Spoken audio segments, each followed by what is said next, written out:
नमस्कार। आज की हमारी पड़ताल का विषय है झारखंड की जलवायु। हमारे एक श्रोता हैं जो प्रतियोगी परीक्षाओं की तैयारी कर रहे हैं, खासकर जेपीएससी और जेएसएससी की, और उन्होंने ही इससे जुड़े कुछ स्रोत हमारे साथ साझा किए हैं। तो हमारा मकसद है इन स्रोतों से वो सारी ज़रूरी जानकारी निकालना जो परीक्षा में काम आए, और उसे इस तरह से समझना कि रटना ना पड़े। तो चलिए इसे सुलझाते हैं। इन नोट्स में सबसे पहली और मोटी बात जो लिखी है वो है झारखंड की जलवायु की पहचान उष्णकटिबंधीय मानसूनी।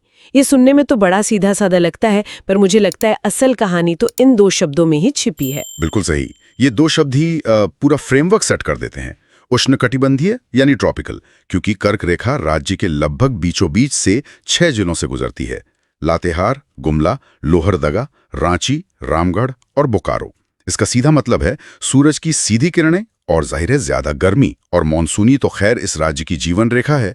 यहाँ की पूरी कृषि अर्थव्यवस्था इसी दक्षिण पश्चिम मॉनसून पर टिकी है। ठीक है, तो कर्क रेखा की वजह से गर्मी। लेकिन मेरे जहन में एक सवाल तुरंत आता है, अगर यहाँ इतनी सीधी धूप पड़ती है तो रांची को झारखंड का शिमला या एक तरह की समर कैपिटल क्यों कहा जाता है? वहां तो बहुत ज्यादा गर्मी होनी चाहिए थी। बहुत अच्छा सवाल है, और यहीं से झारखंड की जलवायु की असली खासियत समझ में आती है। अच्छा। इसका जवाब जमीन के ऊपर है छोटा नागपुर का पठार। हाँ। ये पठार एक तरह का प्राकृतिक एयर कंडीशनर है।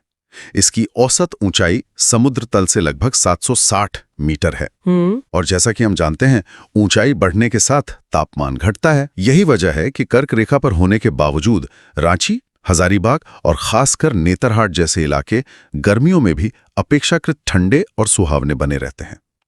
ये पठार ही झारखंड की जलवायु का सबसे बड़ा नियंत्रक है, ये मान लीजिए। अच्छा, तो पठार की ऊंचाई यहाँ का सीक्रेट सॉस है। लेकिन स्रोतों में कुछ और कारकों का भी जिक्र है, जैसे समुद्र से दूरी। ये कितनी मायने रखती है? ये बहुत मायने रखती है।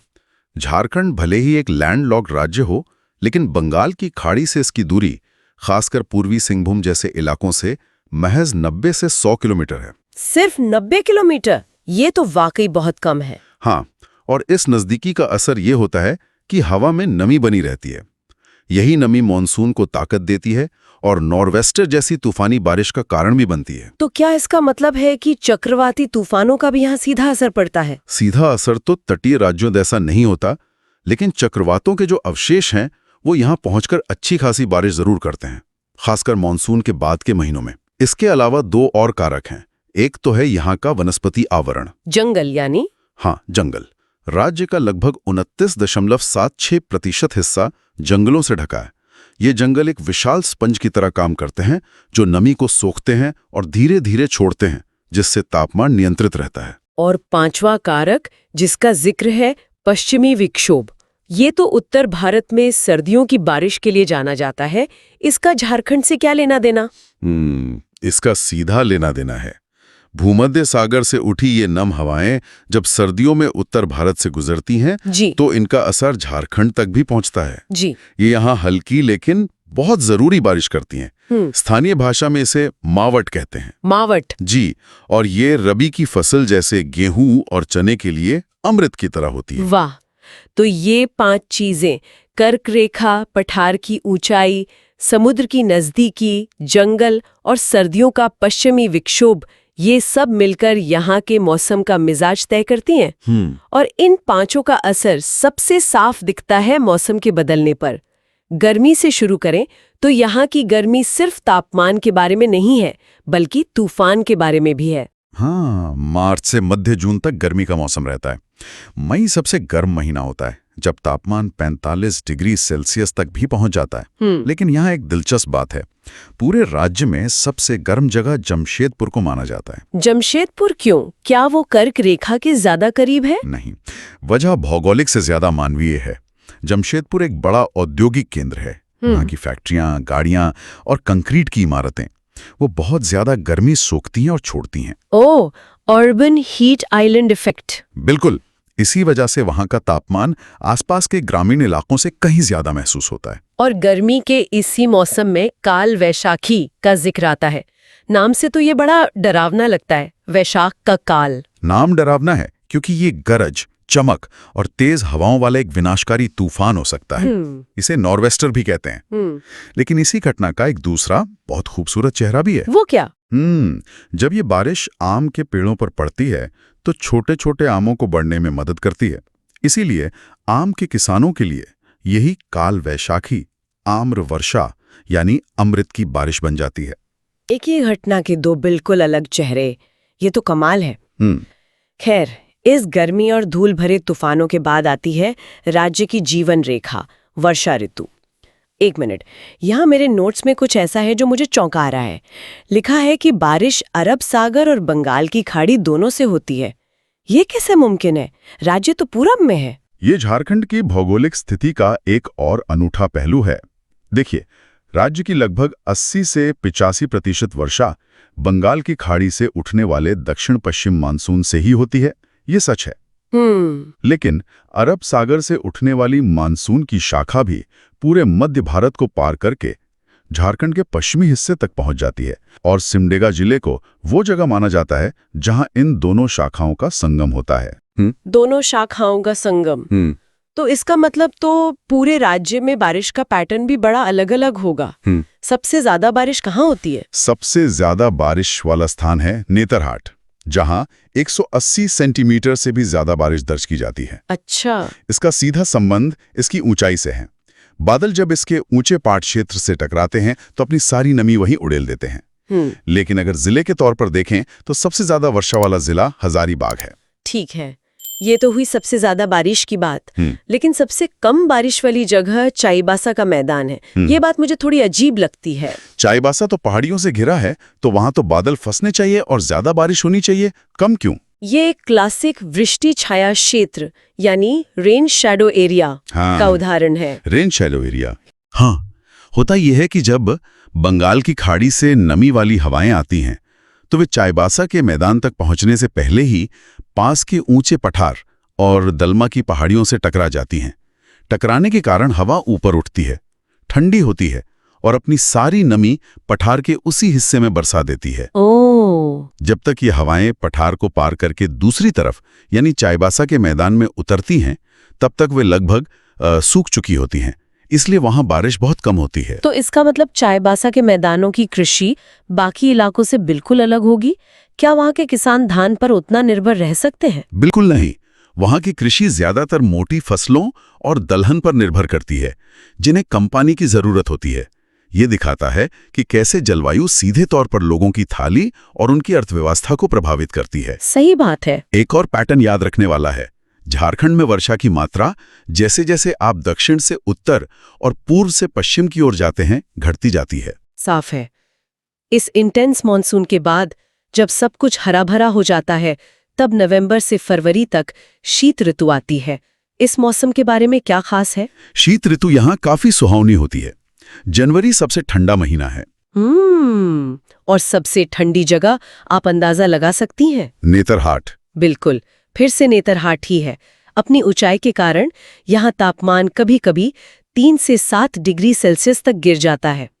और जैसा हमने पहले बात की थी, इसी मौसम में पश्चिमी विक्षोभ से होने वाली मावठ वर्षा रबी की फसलों को जीवन देती है। ठीक है, तो हमने ऋतुओं का पूरा चक्र समझ लिया।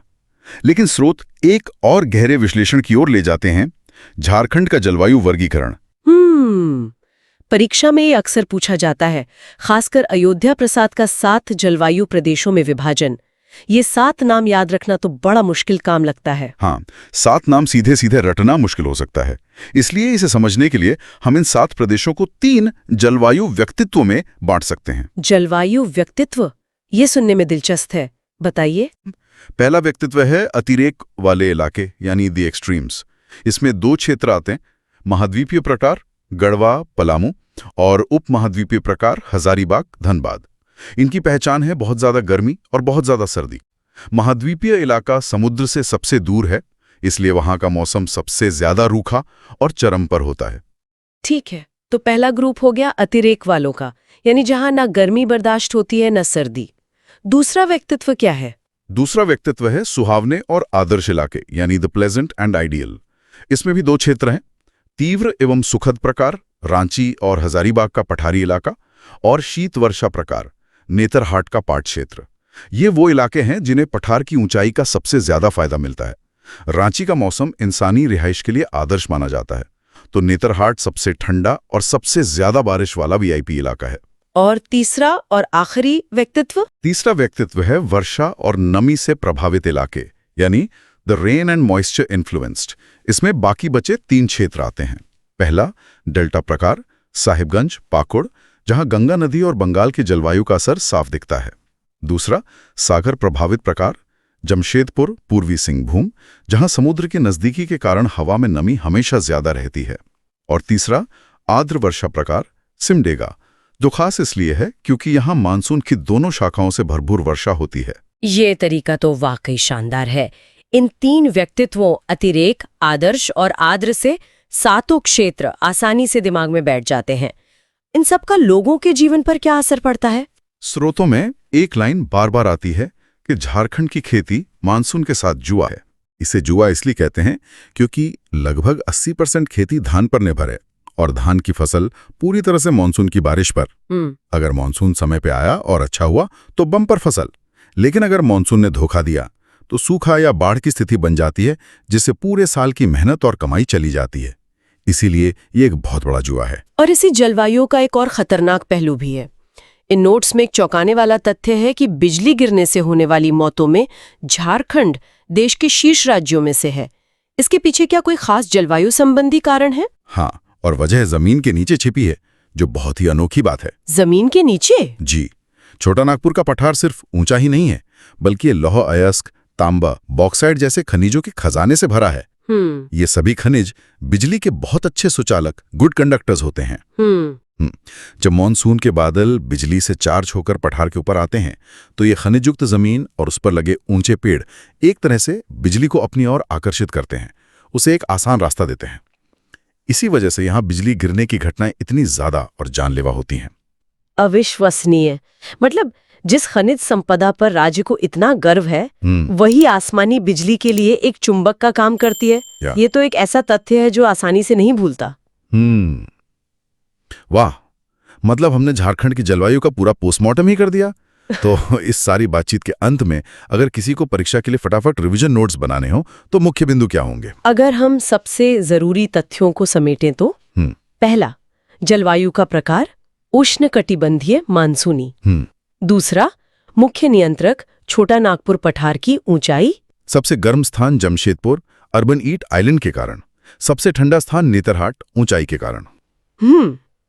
दक्षिण पश्चिम मानसून की दोनों शाखाओं यानी अरब सागर और बंगाल की खाड़ी से होती है, और इनका संगम स्थल है सिमडेगा। फिर वर्षा का पैटर्न, सर्वाधिक वर्षा नेतरहाट में और जिले के तौर पर हजारीबाग में, न्यूनतम वर्षा चाईबासा के मैदानों में वृष्टि छाया क्षेत्र के कारण। और आखिर में सर्दियों की वर्षा पश्चिमी विक्षोभ से होती है, जिसे मावट कहते हैं, और ये रबी फसल के लिए बहुत जरूरी है। ये बिल्कुल सटीक सारांश है। परीक्षा के लिए ये बिंदु रामबाण है। बिल्कुल, ये मुख्य तथ्य है। लेकिन मैं श्रोताओं के लिए एक विचार छोड़ना चाहूंगी जो स्रोतों में उल्लिखित एक रिपोर्ट से आता है। बताइए। रिपोर्ट के अनुसार झारखंड के 24 में से 23 जिले जलवायु परिवर्तन के प्रति अत्यधिक संवेदनशील है। तो सोचने वाली बात यह है कि जब इस राज्य का प्राकृतिक एयर कंडीशनर यानी यहाँ के पठार और जंगल खुद ही विकास और जलवायु परिवर्तन के दबाव में आ जाएंगे, तब झारखंड की इस अनूठी और विविध जलवायु का भविष्य क्या होगा?